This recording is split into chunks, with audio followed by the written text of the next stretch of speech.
গরমের জ্বালায় ফ্যানের নিচে বসে একটু চক্কা খেলছিলেন মারুফের সাথে। হঠাৎ করে রহমান ফোন দিয়ে বলল আমার বাড়িতে আসতেছে। আসসালামু আলাইকুম রহমতুল্লাহ। সবাই কেমন আছেন? আশা করছি ভালো আছেন। আমিও আল্লাহর রহমতে আলহামদুলিল্লাহ ভালো আছি। প্রচন্ড গরম থাকার কারণে আমি আর মারুফ বসলাম একটু ফ্যানের নিচে চক্কা খেলতে। হঠাৎ করে আমার ভাতিজা রহমান ফোন দিয়ে বলল কাকা আমি তোদের এলাকায় আসছি, তুই আমাকে একটু রিসিভ কর। তারপর আমি একটু রেডি হয়ে বাইক নিয়ে মারুফকে সহ বেরিয়ে গেলাম রহমানকে রিসিভ করতে। রহমান ছিল তার বোনের বাড়িতে, আমরা সেখানে গিয়ে রহমানের জন্য ওয়েট করছিলাম আর মারুফকে দিয়েছিলাম একটু ভিডিও করতে।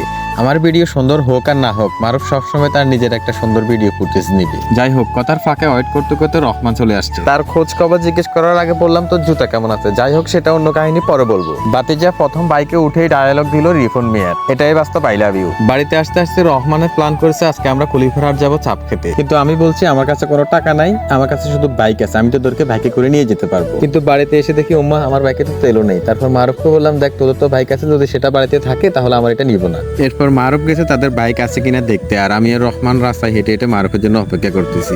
রহমানকে বলি ওর মতো যদি একটা অটো থাকে তাহলে অটো চালাইয়া বিয়ে করে একটা বউ চালাইতে পারতাম। তিনময়ে মারুফের জন্য অনেকক্ষণ অপেক্ষা করার পর আমি আর রহমান গেলাম মারুফের খোঁজে মারুফের বাসায়। সেখানে গিয়েও দেখি মারুফ নাই এবং মারুফের বাসার কেউ বলতে পারে না মারুফ কই গেছে। তখন আমি আর রহমান হাসতেছি আর বলতেছি মারুফ হয়তো অর্ধেক বিল দেওয়ার ভয়ে পালিয়ে গেছে। তারপর আমি আর রহমান মসজিদের হুজুরকে জিজ্ঞেস করে জানতে পারলাম মারুফ সুজনের কাছে গেছে।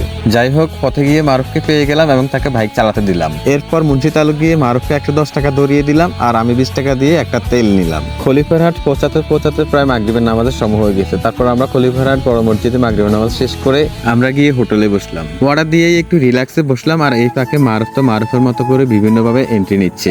মারুফের হাতে ক্যামেরা দেখে এবং মারুফের বিভিন্ন রকম এন্ট্রি দেখে হোটেলম্যানরা অবাক হয়ে তাকিয়ে রইল। যাই হোক, হোটেলে দুষ্টামি আর কথা বলতে বলতে আমাদের মাঝে আরো একজন এসে উপস্থিত হয়েছেন, আমাদের আনোয়ার হোসেন জিল্লু ভাই। তো জিল্লু ভাই এসে হোটেল বয়কে বললো আমাদেরকে নাস্তা দিতে, বাট উনি তো জানেন না আমরা নাস্তা অর্ডার দিয়ে বসে রয়েছি। তো খাওয়ার পাশাপাশি জিল্লু ভাইয়ের খোঁজ খবর জিজ্ঞেস করে জানতে পারলাম ওনার বাজারে ব্যবসা আছে, বাট সেটা আমি আগে জানতাম না। আমি আর মারুফ খেলাম চাপ, রহমান খেলো গ্রিল আর আমাদের জিল্লু ভাই খেলো সবজি আর রুটি। খাওয়া শেষে জিল্লু ভাইকে বললাম আপনার বিল দেওয়া লাগবে না, আমি দিয়ে দিচ্ছি। বাট কোন ফাঁকে যে জিল্লু ভাই আমাদের প্রায় 500 টাকার বিল দিয়ে চলে গেল সেটা আমি বলতেই পারবো না। অর্ধেক খরচ দেওয়ার ভয়ে মারুফ যে এই গ্রিল খানার প্ল্যান থেকে পালিয়ে গেছে। তারপর আমি যে প্রায় তাকে খুঁজে খুঁজে ধরে এনেছি, সেই জন্য তার উচিত ছিল তার প্লেট থেকে আমাকে খাওয়ানো, বাট সে শুধু আমাকে ছোট্ট একটা হাড় খাওয়ালো। যাই হোক, সময় কিন্তু অনেক হয়ে গেছে, আমাদেরকে বাড়িতে ফিরতে হবে। তো বিকাশ থেকে আমার কিছু টাকা তোলা দরকার ছিল, সেই জন্য আমি একটা বিকাশ দোকানে গেলাম। 110 টাকা বাইকের তেলের জন্য দিয়ে মারুফ কিন্তু গ্রিলের অর্ধেক টাকা দেওয়া থেকে বেঁচে গেল। শেষে কিন্তু কথা ছিল আমাদের পুরো হোটেল বিল আব্দুর রহমানে দিবে। যেখানে আমার 20 টাকা আর মারুফের 110 টাকা খরচ হলো,